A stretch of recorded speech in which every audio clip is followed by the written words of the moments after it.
warahmatullahi wabarakatuh. Selamat pagi anak-anak. Sebelum kita memulai pembelajaran hari ini, mari kita berdoa terlebih dahulu supaya pembelajaran yang kita jalani pagi ini lancar. Mohon untuk ketua kelas disiapkan. Terima kasih. Apa ada yang tidak berangkat hari ini? Alhamdulillah jika berangkat semua. Hari ini kita akan membahas tentang sistem pencernaan manusia. Ada yang tahu apa itu sistem pencernaan manusia?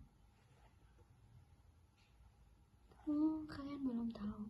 Oke, kalau kayak gitu mari kita bahas tentang sistem pencernaan manusia. Sistem pencernaan manusia adalah sekelompok organ tubuh yang bekerja sama untuk mengubah makanan menjadi nutrisi yang dibutuhkan tubuh. Proses ini dimulai setelah kita memasukkan makanan ke dalam mulut dan berlanjut hingga sisa makanan yang tidak tercerna keluar dari anus. Selanjutnya, fungsi utama sistem pencernaan itu ada 3: memecahkan makanan, menyerap nutrisi, dan mengeluarkan sisa makanan. Yang pertama, memecahkan makanan. Makanan yang kita konsumsi akan dipecah menjadi partikel-partikel yang lebih kecil sehingga mudah diserap oleh tubuh.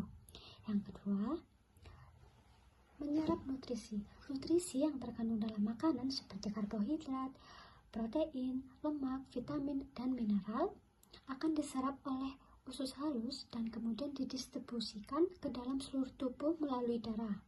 Yang ketiga, mengeluarkan sisa makanan. Sisa makanan yang tidak dicerna akan dikeluarkan dari tubuh dalam bentuk feses. Selanjutnya ada organ-organ dalam sistem pencernaan. Yang pertama itu mulut, mulut, lalu kerongkongan, lambung, usus halus, usus besar, hati, pankreas, empedu. Proses pencernaan di mulut. Tahap paling penting dan pertama dari proses pencernaan makanan, setelah memasukkan makanan ke dalam mulut, gigi, kita menggilingnya menjadi potongan-potongan kecil. Kita menyebutnya prosedur. Prosedur ini sebagai pencernaan mekanis. Selanjutnya, perjalanan makanan di kerongkongan. Gerakan otot dalam sistem pencernaan yang menyerupai gelombang. Gerakan ini sebanding dengan tindakan meremas tabung, di mana makanan atau cairan dipaksa ke usus besar oleh kontraksi otot yang bergantian.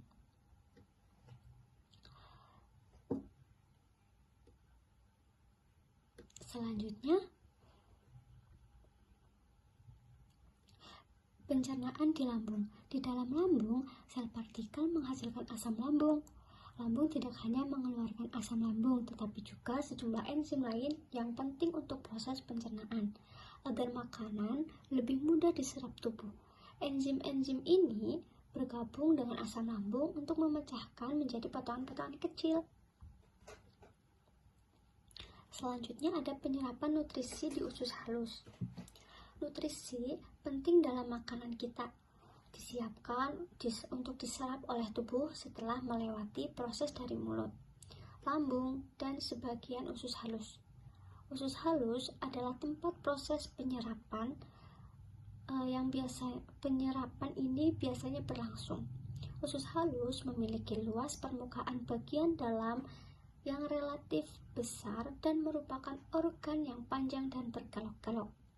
Hal ini memungkinkan penyerapan nutrisi yang optimal. Vili dan mikrofili yang merupakan jutaan proyeksi mikroskopis melapisi dinding usus halus. Tujuan dari mikrofili dan vili ini adalah untuk meningkatkan luas permukaan penyerapan. Peran hati, pankreas, dan empedu. Hati yaitu organ terbesar dalam tubuh. Hati memiliki berbagai fungsi dalam sistem pencernaan. Fungsi utama hati dalam pencernaan adalah memproduksi empedu. Yang kedua, pankreas. Organ yang terletak di belakang lambung disebut pankreas. Organ ini menjalankan dua fungsi, kelenjar eksokrin yang menghasilkan enzim dan kelenjar endokrin yang menghasilkan hormon. Pankreas adalah kelenjar eksokrin yang berfungsi dalam sistem pencernaan. Yang terakhir, empedu.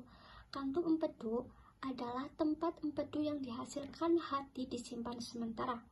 Kantung empedu berkontraksi saat kita menelan makanan berlemak, melepaskan empedu ke duodenum. Empedu akan bercampur dengan makanan di duodenum dan membantu pemecahan lemak. Proses di usus besar. Segmen terakhir dari sistem pencernaan, makanan yang belum dicerna secara tuntas akan mencapai usus besar setelah melewati pencernaan, proses pencernaan di lambung dan usus halus. Disinilah tahap akhir pencernaan berlangsung, terutama produksi feses dan penyerapan air. Jadi, kesimpulannya adalah sistem pencernaan berfungsi untuk mengolah makanan yang masuk ke tubuh menjadi bentuk yang lebih sederhana agar nutrisi dapat diserap dan digunakan oleh tubuh. Proses pencernaan meliputi dua mekanisme utama, yaitu pencernaan mekanik dan pencernaan kimiawi. Makanan yang dikonsumsi mulut kemudian dicerna secara bertahap di lambung dan usus halus dengan bantuan enzim dan pankreas, empedu, dan hati. Nutrisi hasil pencernaan makanan diserap terutama oleh usus halus, sedangkan sisa yang tidak tercerna dibuang melalui usus besar sebagai feses. Sistem pencernaan terdiri dari organ-organ seperti mulut, kerongkongan, lambung, usus halus, usus besar, hati, pankreas, dan kantung empedu yang bekerja sama untuk memastikan tubuh memperoleh energi dan zat gizi yang dibutuhkan. Jadi sampai sini apa ada yang ingin ditanyakan? Tidak, oke.